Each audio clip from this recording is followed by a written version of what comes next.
Since he has కొన్ని limitations ఉన్నాయి కాబట్టి ఆయన బయటికి స్పెల్ అవుట్ చేయలేకపోయారు. How do you look at the present situation అండి ఇజ్రాయెల్లో? అండి ఇజ్రాయెల్ ఎటువంటి దేశం అంటే వాళ్ళు ఒక్క యుద్ధం ఓడిపోయినా ఇజ్రాయెల్ ఉండదు. కాబట్టి ప్రతి యుద్ధము వాళ్ళకి గెలవక తప్పదు.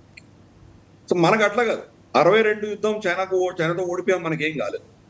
65 యుద్ధం కూడా స్టేల్మేట్, మనం గెలిచామో వాళ్ళు గెలిచామో తెలియదు. మొత్తానికి మనం గెలుచుకున్నామని వాళ్ళకి ఇచ్చేసాము, వాళ్ళు గెలుచుకునేవి మనకి ఇచ్చేసారు. సో అది స్టేల్మేట్, మనం గెలవలేదు.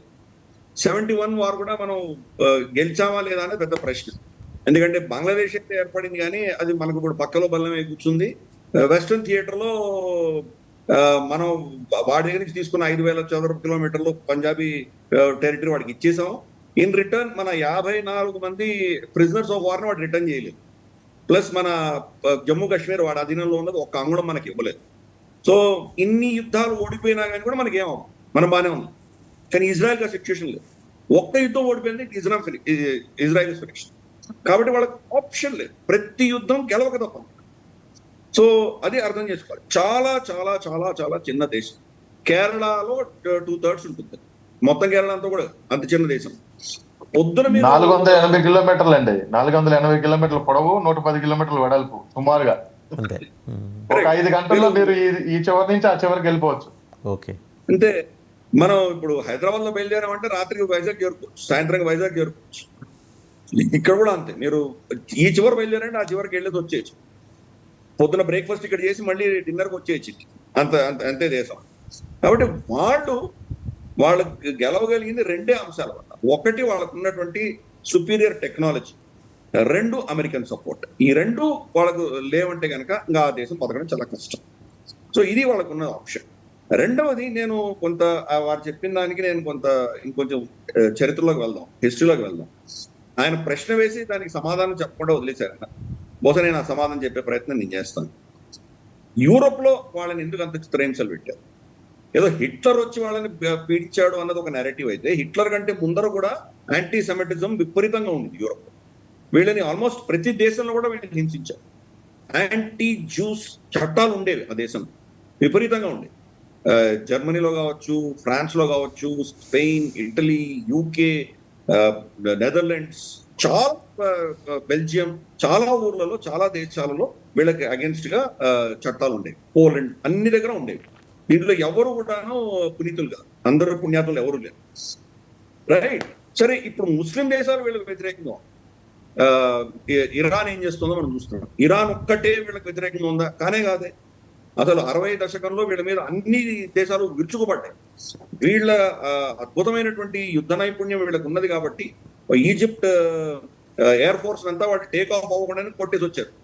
అలాగే 7 దేశాలను వీళ్ళు ఒకటేసారి ఎదుర్కొని వాళ్ళని అందరినీ ఓడించగలిగారు. వాడు ఓడించారు కాబట్టి ఈరోజు తోకముడుచుకొని కూర్చున్నారు. తర్వాత అమెరికా సపోర్ట్, అందుకనే ఈరోజు వాడు ఊరికే ఉంది. మీరు షియా పక్కన పెట్టండి, సున్నీ తీసుకోండి, మీరు సలాఫీ, దేవబందీ, మీకు బరేల్వి, మీ ఇష్టం. వాళ్ళ 54 ఫిర్కేలు ఉన్నాయి. ఏ ఫిర్కేని మీరు టచ్ చేసి అడిగినా వాళ్ళు చెప్పేది ఒక్కటే, ఏంటది? జ్యూస్ చంపాలి, జ్యూస్ బతకూడదు. సాఫ్ట్ గా చెప్తారు, వీళ్ళు చాలా మంచివాళ్ళు కాదు, చాలా చెడ్డవాళ్ళు, వీళ్ళు పీడిస్తారు అని ఒక విధంగా చెప్తే, ఇంకోరు లేదు వీళ్ళు చంపాల్సిందే అని చెప్పి వాళ్ళు కూడా చెప్తారు. దీనికి బేసిస్ ఏంటి అని చూస్తానుక, షహీ అల్ బుఖారీలో మనకు బుక్ 56 హదీత్ 139, అది మీకు చదువుతున్నాను, దాంట్లో ఏముందో చదువుతున్నాను. Allah's apostle said, the hour will not be established until you fight with the Jews and the stone behind which a Jew will be hiding will say, oh Muslim, there is a Jew hiding behind me, so kill him. ఇది వాళ్ళ పుస్తకాలు చెప్తున్నాయి. అంటే ఒక రాయి వెనకాల ఒక zoo దాచిపెట్టుకున్నా, చెట్టు వెనకాల ఒక జూ దాచిపెట్టుకున్నా, ఆ చెట్టు రాయి గొంతు తెరిచి ముస్లింకి పిలుస్తే నా వెనకాల జూ దాచిపెట్టుకున్నాడు, వాడి నుంచి చంపు అని వాళ్ళ పుస్తకాలు రాస్తుంది. సో అందుకని అది వాళ్ళ మోటివేషన్. ఇది మనం గుర్తుపెట్టుకోవాలి. ఫస్ట్ మోటివేషన్ ఎక్కడి నుంచి వస్తుందని గుర్తుపెట్టుకోవాలి. ఇందాక వారు చెప్పారు, ఇజ్రాయెల్ కిను తర్వాత ఇరాన్ కి సరిహద్దే లేదు అని. సరిహద్దు లేకుండా వాళ్ళకి ఎందుకు శత్రుత్వం? ఎందుకంటే వాళ్ళ పుస్తకాల్లో రాస్తుంది కదా, వీళ్ళని చంపితేనే వాళ్ళకి జన్నత్ వస్తుంది, వీళ్ళని చంపవలసింది ఒక వాళ్ళ మతానికి సంబంధించినటువంటి వాళ్ళకు ఇచ్చినటువంటి ఒక బాధ్యత అని వాళ్ళు నమ్ముతున్నారు. కాబట్టి ఇది ముస్లిమ్స్కే కాదు, క్రిస్టియన్స్ కూడా వర్తిస్తుంది.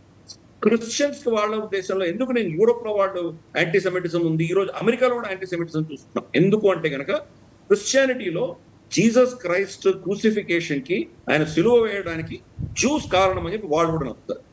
కాబట్టి ఈ జ్యూస్ అన్నదే, ఈ జ్యూస్ వల్లనే జీసస్ క్రైస్ట్ అంత కఠినమైన శిక్ష అనుభవించాల్సి వచ్చింది. కాబట్టి వీళ్ళు బతకడానికి వీల్లేదు. వాళ్ళ మీద ఒక హేట్రెడ్ అన్నది ఆ మతంలోని ఈ రెండు మతాల్లో ఉంది. క్రిస్టియానిటీ కావచ్చు లేదా మనకు ఇస్లాం కావచ్చు, రెండిట్లో ఉన్నాయి. హిట్లర్ అన్నవాడు చాలా డివోట్ క్రిస్టియన్. అతని స్వస్తిక అని చెప్పి వీళ్ళందరూ దాన్ని చిత్రీకరించి హిందువులకి అంటగట్టేటువంటి ప్రయత్నం చేస్తున్నారు. కానీ దాని పేరు అతను పెట్టిందే హెకెన్ క్రూస్, అంటే క్రాస్. వాళ్ళ హోలీ క్రాస్ ఏదైతే ఉందో ఆ క్రాస్ నే అతను కొంచెం ట్విస్టెడ్ క్రాస్ కింద అతను అభివర్ణించాడు. అతను ఈ జ్యూస్ని చంపుతుంటే అప్పటి పోప్ అతన్ని ఫుల్ గా సమర్థించారు. కాబట్టి క్రిస్టియానిటీలోనే జీసస్ క్రైస్ట్ చెప్పిన వ్యక్తులు బతకడానికి వీల్లేదు అన్నటువంటి ఒక భావజాలం వాళ్ళకి చాలా డీప్ గా ఉంది. తర్వాత ఆఫ్ కోర్స్ రెండో ప్రపంచ యుద్ధం అయిన తర్వాత హోలోకాస్ట్ అని, మనం చాలా తప్పు చేశామని చెప్పేసి గిల్ట్ ఫీలింగ్ తోటి జర్మనీ వీళ్ళందరూ కూడా క్రమేపీ దాని నుంచి దూరం వెళ్ళడము, ప్రభుత్వాలు చట్టాలు తీసుకురావడము, డినయల్ ఆఫ్ హోలోకాస్ట్, వీళ్ళని చంపలేదు అని ఎవరన్నా అంటే కనుక అది శిక్షకు వాళ్ళ దాని మీద శిక్షిస్తారు. ఇటువంటి చట్టాలని తీసుకొచ్చిన తర్వాత ఇప్పుడు అట్లీస్ట్ ప్రభుత్వాల లెవెల్లోనూ కొంత లెవెల్లో అది మార్పు వచ్చింది. కానీ ఇప్పుడు కూడా డీప్ రూటెడ్ గా యాంటీ సెమిటిజం అని ఉన్నది. సో కాబట్టి ఇది అర్థం చేసుకోవాలి మనం. ఈవెన్ ఇప్పుడున్నటువంటి పోప్ కూడా, అంటే మన కొత్తగా ఆయన వచ్చారు, ఇంతకంటే ముందర ఉన్నటువంటి పోప్, చనిపోయినటువంటి పోప్, ఆయన ఇచ్చిన స్టేట్మెంట్ కూడా అంతే. It was anti Israel statement ఇచ్చారు ఈ హమాస్ సంబంధించినటువంటి యుద్ధంలో మనం చూస్తే కనుక. కాబట్టి ఈవెన్ సౌత్ ఆఫ్రికాకి ఏం సరి అవుతుంది ఇజ్రాయెల్ తోటి? వాళ్ళు ఇంటర్నేషనల్ కోర్ట్ ఆఫ్ జస్టిస్ వెళ్ళారు అగేన్స్ట్ బెంజమిన్ నెతన్యాహు. సో ఇది మనం అర్థం చేసుకోవాలి. క్రిస్టియన్ దేశాల్లో కావచ్చు, ముస్లిం దేశాల్లో కావచ్చు, ఇద్దరికి కూడా టార్గెట్ జ్యూస్. ఎందుకంటే వీళ్ళు జ్యూస్ ఈ రెండు మతాల్లో కన్వర్ట్ అవ్వడానికి నిరాకరించారు. మేము క్రిస్టియన్స్ గా కన్వర్ట్ అవ్వము అన్నారు, అలాగే మేము ముస్లిమ్స్ గా కన్వర్ట్ అవ్వము అన్నారు. వీళ్ళని చంపితే గానీ మనకు ఆప్షన్ లేదు, మొత్తం మన మతమే ఉండాలంటే వీళ్ళని చంపి తీరాలి అన్నది రెండు మతాలు పాటించాయి.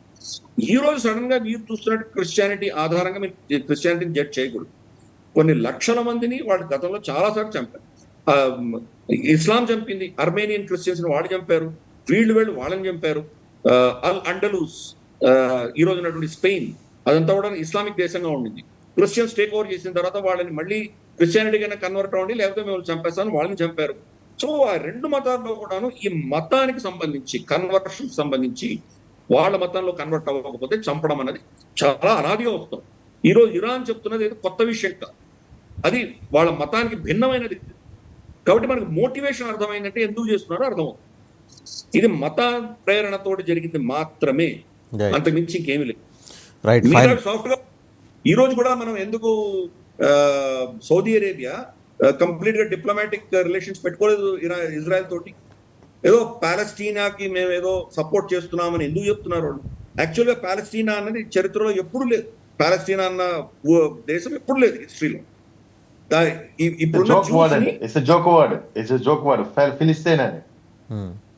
పాలస్తీనియన్ జ్యూస్ అని వీళ్ళని పిలిచేవాడు, పాలస్తీనియన్ అరబ్స్ అని వాళ్ళు పిలిచేవాడు. పాలస్తీన్ అన్న ప్రాంతంలో జ్యూస్ ఉన్నారు, అరబ్స్ ఉన్నారు, అంతేగాని దేశం ఎప్పుడు లేదు. సో కానీ ఈ పాలస్తీనా వెనకేసుకొస్తున్నటువంటి ఈ దేశాలన్నీ కూడా, ఈజిప్ట్ కావచ్చు, యుఏఈ, ఖతార్, ఈవెన్ ఇరాన్, ఈ దేశాలన్నీ కూడా చూద్దాం. ఒక్క దేశమైనా గాజా నుంచి విస్థాపితులైనటువంటి వాళ్ళని వాళ్ళ దేశానికి వాళ్ళు రెఫ్యూజీస్ గా తీసుకుంటున్నారా? ఈజిప్ట్ ఏమో గోడ కట్టింది, ఉన్న గోడలు ఉన్న బౌండరీ కాకుండా ఇంకా ఎక్స్ట్రా కట్టింది, అక్కడ ఎవరు రావడానికి వీల్లేదంటాం. సౌదీ అరేబియా ఏమైనా తీసుకుందా? ఎవరిని ఒక్కడిని తీసుకుందా? ఎవరిని తీసుకోలేదే. అంటే వీళ్ళు తూతు మంత్రంగా బయట చెప్పడమే కానీ నిజంగా చూస్తే వాళ్ళు ఇటువంటి శక్తులు అక్కడ ఉండాలి, ఇజ్రాయెల్ ని జ్యూస్ చంపుతూ ఉండాలి అని వాళ్ళందరూ కోరుకుంటున్నారు. సో కాబట్టి యాంటీ సెమిటిజం అన్నది మత ప్రేరణతోనే జరుగుతోంది. ఇరాన్ యొక్క ఆలోచన దృక్పథం అంతా అంతే. ఈరోజు ఎందుకు పాకిస్తాన్ ఇరాన్ సమర్థిస్తోంది? ఇదేమో సున్నీ దేశం, అదేమో షియా దేశం. ఎందుకు కనీసం మాట వరుసకైనా వాళ్ళు ఎందుకు సమర్థనిస్తున్నారు? ఎందుకంటే వాళ్ళు ఒక మతపరమైన హోలీ వార్ చేస్తున్నారు కాబట్టి మనం సమర్థించాలి అన్నటువంటి ప్రభుత్వం ఏం చేస్తుందో పక్కన పెడదాం. పాకిస్తాన్ ప్రభుత్వం చేస్తే దమ్ముందా లేదా పక్కన పెడదాం. అంటే మనం పాకిస్తాన్కి ప్రభుత్వం అని అనుకోవటం అవసరం లేదండి. అది ఉగ్రమూకలు నివసిస్తున్న ప్రాంతం అంతే. అదొక దేశంగా మనం, అదొక భావన మాత్రమే. దాని దేశంగా మనం అసలు దాని పరిగణలోకే తీసుకోక్కర్లేదు. అంటే వాళ్ళు అఫీషియల్ ఏం చేస్తారో పక్కన పెడదాం. పాకిస్తాన్ ప్రజల్లో ఉన్నటువంటి ఆలోచన, వాడు ఎందుకు ఆటోమేటిక్ ఇజ్రాయెల్ హేట్ చేస్తున్నారు, ఇజ్రాయెల్ వాడు రాక్షసులు ఎందుకు చిత్రీకరిస్తున్నారు, ఇజ్రాయలీ ఫ్లాగ్లు వాళ్ళ మాస్క్ ముందర ఎందుకు పెట్టుకున్నా దాని మీద నడుచుకుంటూ వెళ్తారు వాళ్ళు, డెత్ టు ఇజ్రాయెల్ అని ఎందుకు, ఈవెన్ మన దేశంలో హైదరాబాద్ లో మీకు ఎందుకు ఇజ్రాయెల్ ని బ్యాన్ చేయమని చెప్పేసి మనకు ఈవెన్ సీతాఫల్ మండి దగ్గర